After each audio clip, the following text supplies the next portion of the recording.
Hay un pueblo donde, durante 27 años, una madre encendió una vela cada noche esperando a su hijo desaparecido, que ni el viento, ni el tiempo, ni la desesperanza pudieron apagarla. Quédate hasta el final, porque esta historia real de amor, pérdida y milagros te va a cambiar la vida, y antes de seguir, suscríbete, porque estas historias merecen ser recordadas. La anciana abrió la madera cansada de la ventana como cada noche, como lo había hecho durante casi 3 décadas, con el mismo gesto lento y ceremonial, como si el mundo entero dependiera de ese movimiento mínimo, como si en ese crujido estuviera contenido todo lo que le quedaba de vida, de certeza, de identidad, de propósito. El viento olía a tierra húmeda y a nostalgia, llevaba consigo el perfume lejano del pino, del musgo y las casas encendidas para la cena. Valdeluz, el pueblo donde las montañas parecían guardianes dormidos, respiraba con la cadencia eterna de lo que no cambia, pero dentro de una casa, justo frente a la plaza donde ya nadie miraba demasiado, la vida entera de una mujer se encendía en forma de llama. Una vela. Una sola. Pequeña, trémula, amarilla, pero absoluta. La misma luz que sobrevivió a tormentas, a inviernos crueles, a años en los que el corazón de una madre se rompió tantas veces que aprendió a funcionar hecho de grietas. Esa llama no era religión, no era locura, no era costumbre. Era un juramento. La promesa silenciosa de un retorno que, aunque el mundo juzgara improbable, para ella era destino trazado, inevitable, no negociable. Porque Isabel Mora no encendía esa vela para espantar la oscuridad. La encendía para decirle a su hijo desaparecido que el camino seguía allí, que no importaba cuántos años pasaran, cuántas voces intentaran sepultar la esperanza, cuántas veces el viento quisiera destronarla, la luz jamás faltaría en la ventana que daba al camino donde él fue visto por última vez. Valdeluz no era un pueblo grande. De hecho, era tan pequeño que a veces los mapas lo omitían, como si no fuera relevante para la geografía del mundo, pero paradójicamente, era urgente para la geografía del amor. Con apenas 120 habitantes, carreteras que no figuraban en la señalización nacional, y casas con paredes que parecían haber escuchado demasiadas historias para seguir erguidas, el pueblo tenía un tipo de silencio que no era ausencia de sonido, sino presencia de pasado. Allí, los días no se contaban en horas, sino en estaciones. Los inviernos no traían frío, traían eternidad. Las personas no envejecían por calendario, sino por lo que les dolió la vida. Y la vida a Isabel le dolió profundo. No de un solo golpe, sino como duelen las raíces cuando alguien intenta arrancar un árbol centenario, lento, profundo, desgarrador, silencioso, irreversible. Isabel nació en 1948, en un mundo que todavía olía a posguerra, a esperanza reconstruida, a promesas hechas con manos agrietadas. Su madre, Rosalía, era costurera. Hacía vestidos de novia para mujeres que soñaban con empezar vidas nuevas, y remendaba pantalones de campesinos que jamás se permitirían soñar más allá del día siguiente. Su padre, Santiago, era agricultor. Hombre de pocas palabras, pero de actos sólidos, de esos que nunca dicen te quiero, pero levantan techos, arreglan puertas, cortan leña para que el frío no tenga permiso de entrada. Isabel aprendió de ambos. De Rosalía heredó la paciencia, la resistencia del hilo que nunca se rompe aunque lo tensen. De Santiago heredó la calma del roble, la fuerza silenciosa de lo que no necesita mostrar poder para poseerlo.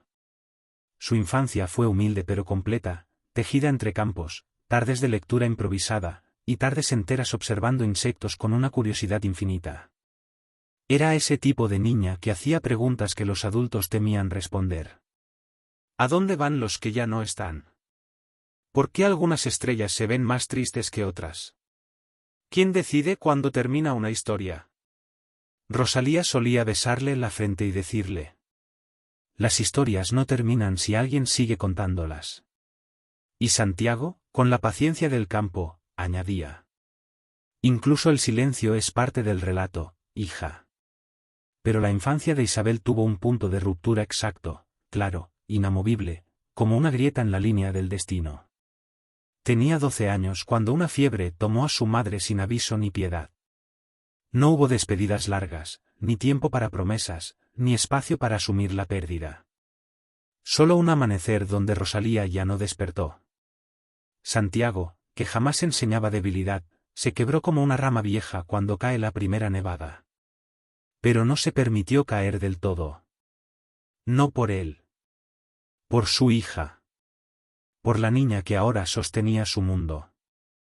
Fue entonces cuando le dijo, con la voz quebrada, una frase que viajó con Isabel hasta la adultez. El amor no se abandona, aunque duela. Y la esperanza, hija, la esperanza es una llama. Nunca la dejes apagarse. Tal vez, sin saberlo, estaba encendiendo la primera vela de una historia que tardaría décadas en cerrarse. La adolescencia de Isabel no fue de grandes acontecimientos, sino de silencios formativos. Aprendió a cocinar con lo poco que tenían, a leer libros heredados, a interpretar el cielo como pronóstico y confidencia. Pero a los 19 años, la vida decidió sorprenderla con algo que no dolía. Algo extraordinariamente dulce. Llegó al pueblo un joven carpintero llamado Mateo Rivas. No era un hombre llamativo, no era ruidoso, ni arrogante, ni desbordado de carisma. Pero tenía algo que algunos confunden con sencillez, verdad.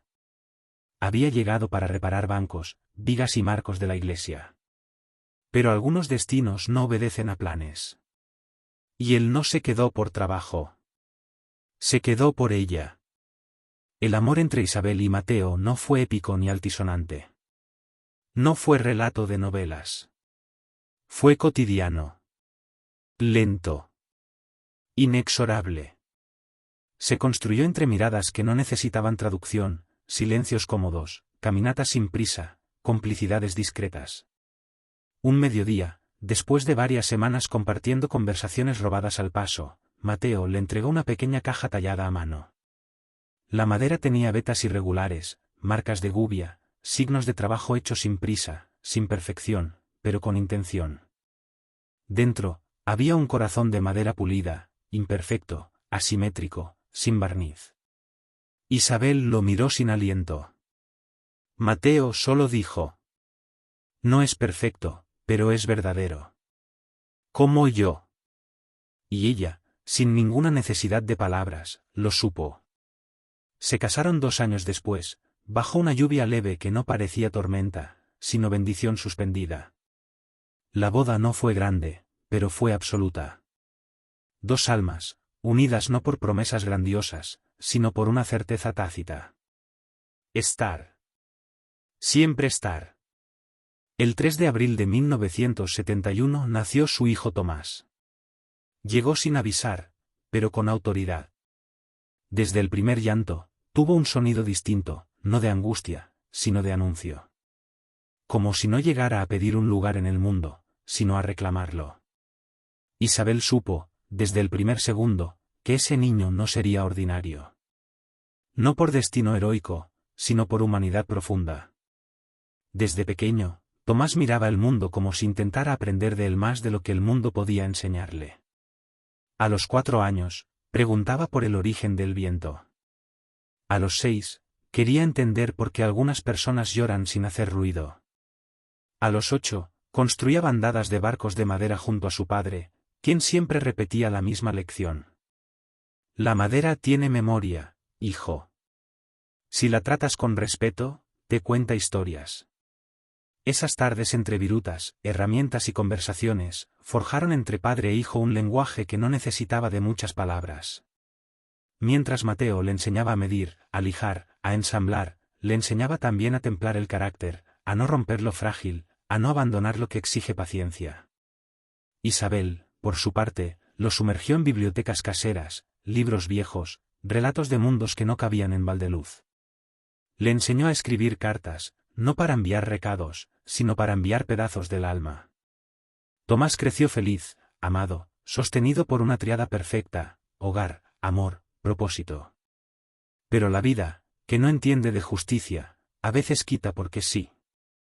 Cuando Tomás tenía 14 años, el bosque reclamó a Mateo. Fue un accidente sin enemigos humanos, pero con igual brutalidad. Un árbol añoso cedió a la gravedad y al destino, sin anuncio, sin negociaciones. Mateo no alcanzó a esquivarlo. No hubo despedidas. No hubo últimas palabras. Hubo silencio. Un silencio tan profundo que Isabel juró que podía escucharlo zumbando en las paredes durante semanas. La noticia llegó como látigo. Tomás no lloró frente a nadie. No porque fuera fuerte, sino porque el dolor a veces deja al cuerpo sin permiso de lágrimas. Esa noche, se sentó al lado de su madre, y sin saber que estaba invirtiendo roles, le dijo: «No te preocupes por mí, mamá. Yo seré tu faro ahora». Y aunque esas palabras nacieron del amor más puro, a Isabel le dolieron como filo, porque ningún hijo debería ser faro de su madre a los 14 años. Los meses siguientes fueron de supervivencia emocional. Nada dramático por fuera. Todo devastador por dentro. Pero si algo habían heredado ambos de Mateo, era la dignidad silenciosa, la entereza que no necesita audiencia. El dolor no los venció. Los moldeó. Y Tomás, quizá por última enseñanza de su padre ausente, decidió que su vida tendría sentido si servía a otros. «Voy a ser médico, mamá», anunció un día, con una determinación que no permitía discusión. Para que nadie más se vaya sin que alguien pueda salvarlo. No era venganza contra la muerte. Era declaración de guerra a la impotencia. Estudió como solo estudia quien ha comprendido el valor del tiempo. Caminaba 6 kilómetros diarios a la escuela. Trabajaba en la panadería antes del amanecer para ayudar en casa. Dormía poco, leía mucho, preguntaba más. Fue el mejor de su clase sin competencia cercana. Y a los 18 años, ocurrió algo que parecía imposible para un joven de un pueblo invisible: recibió una beca completa para estudiar medicina en la capital. Isabel lloró. No de tristeza. De vértigo. Sabía que ese camino lo llevaría lejos. Y sabía también que algunos regresos no se prometen, se arriesgan. Tomás, con la sonrisa intacta, solo dijo: «Me voy para volver mejor». Nadie sabía que esa frase sería la última certeza sólida por décadas.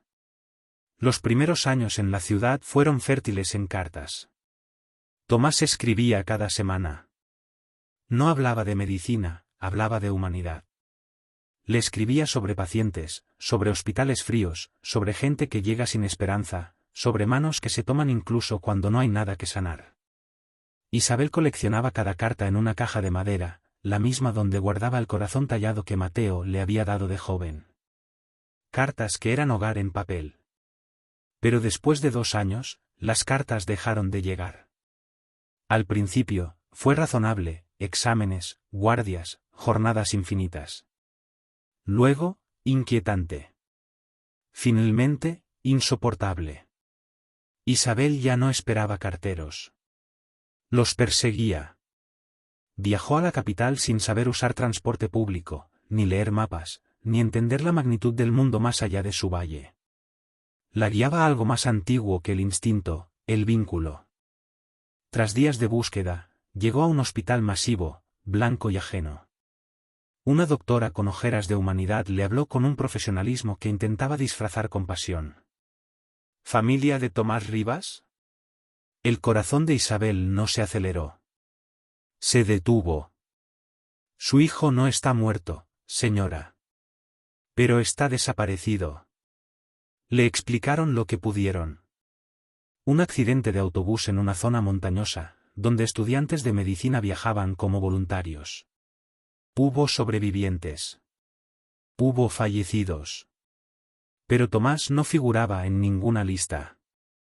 Ni entre los que volvieron, ni entre los que partieron. Era un nombre suspendido. Un rastro sin verbo. Un destino sin conclusión. Isabel no regresó al pueblo de inmediato. Buscó durante meses. Hospitales, albergues improvisados, misiones médicas, morgues, fronteras. Mostraba una foto donde Tomás sonreía con 20 años. Su rostro se imprimió en miles de retinas ajenas. Nadie lo reconoció. Muchos la recordaron. Un día, exhausta, se sentó en una estación fría con la foto entre los dedos y susurró al vacío: «Hijo mío, ¿dónde estás?». El mundo no contestó. Pero el amor, sí. Porque a veces, cuando no hay respuestas, solo queda encender un acto. Regresó a Valdeluz más anciana de lo que dictaba el calendario. No derrotada. Suspendida. Y esa primera noche encendió la vela. No para iluminar la nostalgia, sino para señalar un regreso aún no escrito. Los primeros años fueron los más duros. La llama combatía el viento. La gente murmuraba con pena, luego con incomodidad, después con adaptación. La compasión se volvió paisaje. La rareza se volvió rutina. Los niños crecían, preguntaban, aceptaban. Los ancianos asentían sin explicaciones. Algunos llamaban a Isabel la guardiana de la luz. Otros, los menos piadosos, murmuraban que la esperanza también puede ser una cárcel. Pero ninguna opinión cambiaba el destino de la vela. Un invierno feroz donde la nieve parecía borrar caminos y memorias, la llama no murió. Una tormenta que arrancó ramas, techos y certezas, no la apagó. Una noche en que Isabel cayó enferma, mareada, temblando, se levantó solo para eso. No por terquedad. Por lealtad. 27 años pasaron así. 27. El mundo cambió. Valdeluz no. Pero dentro de la casa, sí. Isabel envejeció como envejecen las piedras antiguas, visible pero digna, con grietas que narran y sostienen. Sus ojos se volvieron más profundos, como si miraran niveles de realidad que otros no distinguían. Su espalda se inclinó, no por derrota, sino por reverencia a lo vivido. Sus manos tenían el mapa de todos los inviernos sobrevividos. Una tarde, una vecina le preguntó: ¿No estás cansada de esperar? Isabel sonrió con esa sabiduría suave que no necesita imponerse. No espero que vuelva pronto. Espero que cuando vuelva, no esté a oscuras. Un día de diciembre, cuando el aire tenía el filo del vidrio, llegó un forastero. No habló con nadie. Pero miraba como quien recuerda. Caminó hasta la iglesia, recorrió con la mirada los pinos, el sendero, el antiguo molino detenido. Finalmente, se quedó frente a la casa de la ventana que nunca dejaba de iluminarse. No hizo preguntas. No hizo falta. Los pueblos como Valdeluz no guardan secretos, guardan destinos. Esa noche, Isabel encendió la vela. Pero fue distinto. No hubo viento. No tembló la llama. No dolió la expectativa. Hubo silencio absoluto. Un silencio pleno, vertical. Y dentro de ese silencio, pasos, lentos. Con la cadencia de lo que vuelve desde muy lejos. Pasos que no dudan, pero recuerdan. Pasos que conocen el camino aunque las piernas se hayan entrenado en otros mapas. La puerta no se abrió con dramatismo. Se entreabrió como quien teme romper un hechizo antiguo. Isabel no se giró de golpe. Primero reconoció la presencia. El corazón de una madre no pregunta. Afirma. Mamá. La voz no pidió entrar. Ya estaba dentro. Isabel caminó hacia el despacio, como se camina hacia un sueño que lleva tanto tiempo esperando que se teme despertarlo por brusquedad. Le tocó la mejilla, luego la barbilla, luego el cabello. No era un gesto de reconocimiento. Era una ceremonia. ¿Eres tú? No preguntó por qué tardó, ni dónde dolió, ni cómo sobrevivió. El amor que sobrevive décadas no necesita interrogatorios. Solo necesita confirmar milagros. Tomás no estaba intacto. Traía cicatrices invisibles, silencios propios, un cansancio antiguo en la mirada. Pero era él. Entero en fragmentos. No supe cómo volver, hasta que vi la luz. Esa frase, simple, pequeña, era el resumen de 27 años de distancia. No hubo reproches. No hubo lamentos en voz alta. Solo verdad. Y la verdad, a veces, no grita. Se sienta. La historia que siguió no se explicó en minutos. Se desplegó en horas. Accidente, amnesia, misiones médicas en países remotos, causas humanitarias, un hombre perdido, un hombre reconstruido, un hijo buscando una madre sin coordenadas. Un anciano en una frontera le habló del pueblo sin nombre que no figura en mapas, pero donde una madre encendía una vela para un hijo que el mundo daba por perdido. Ahí supo el rumbo. No necesitó más datos. La geografía del amor es exacta. Esa noche, la vela no se apagó por viento. Se apagó por amanecer. Porque por primera vez en 27 años, la luz no tenía que guiar hacia afuera. Iluminaba adentro.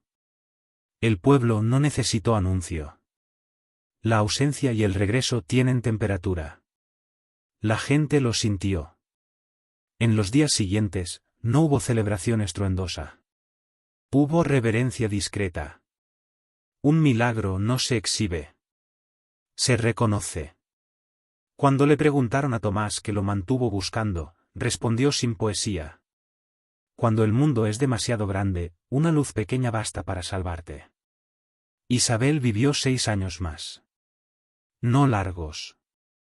Plenos. Recuperó a su hijo no para compensar el pasado, sino para cerrar bien la historia. Al marcharse, no hubo duelo desesperado.